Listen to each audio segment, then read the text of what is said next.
In falling for a fake cowboy, poor Cara cannot catch a break when it comes to Goldie, the golden retriever.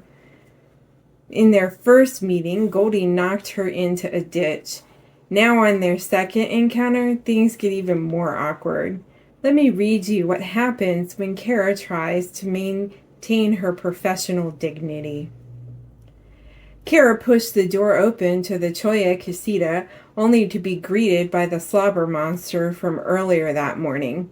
"Get down!" she groused, shoving the golden retriever off her, trying, and failing, to preserve what little dignity she had left. The same too handsome for his own good cowboy from this morning clamped his calloused, warm hand around the dog's collar, murmuring something low under his breath. He was apologizing, she supposed, not in words, but in that subtle way that men like him probably handled everything, action over explanation. She glanced down at her blouse and groaned. Seriously? A jagged rip stretched across the fabric, exposing far more skin than she was comfortable with.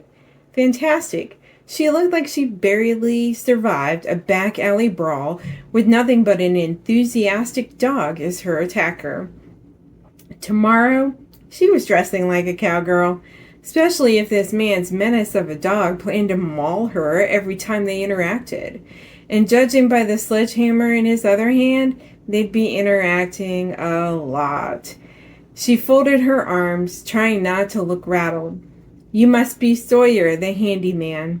Cara cringed inwardly at the slightly hostile edge to her voice. He didn't deserve her full frustration.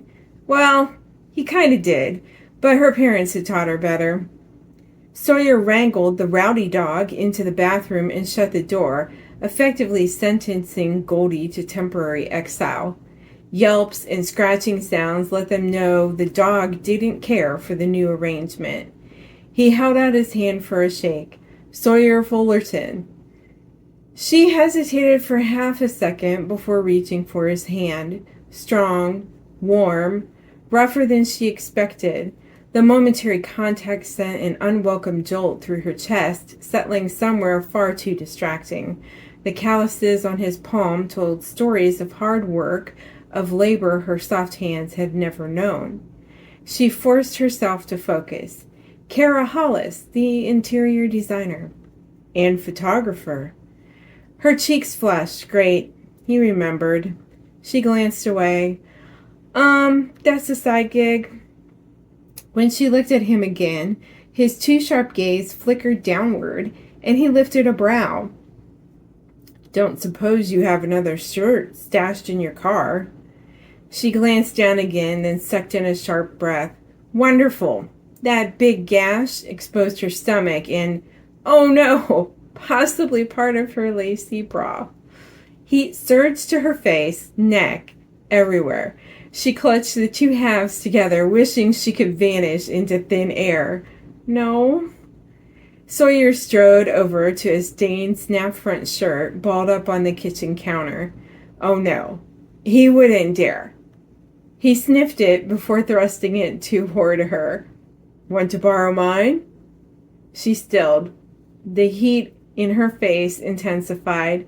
Her eyes darted around as if another shirt might magically appear in the empty casita. It didn't.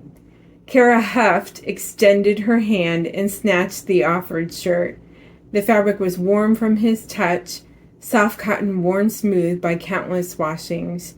"You can change in the bedroom while I tie up Goldie outside." "Isn't it too hot?" "Nah.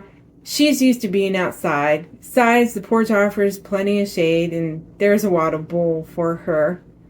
Cara scurried to the bedroom and closed the door, wasting no time shedding her shredded designer silk blouse.